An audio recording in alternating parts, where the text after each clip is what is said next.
পরের দিন সকালবেলা বৃষ্টি থেমে গেলে কালু এসে দেখে তার বাগানের বেহাল অবস্থা। হায় হায় হায় হায়, আমার কলা বাগানের এ কি হাল!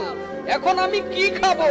অনেক কষ্টে এই কলা চাষ করেছিলাম, তাহলে টুনির কথাই সত্যি হলো।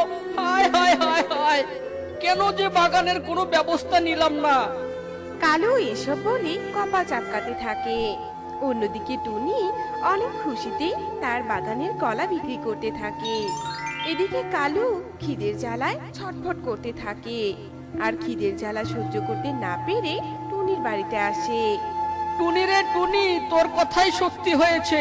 আমার নিজের দোষেই আজ আমার এমন অবস্থা। কেন যে তোর কথা শুনলাম না। টুনি, আমাকে এখন সাহায্য কর, তাহলে যে আমি না খেয়ে মরে যাব। এই বর্ষাকালে তো কোনো চাষাবাদও করতে পারবো না।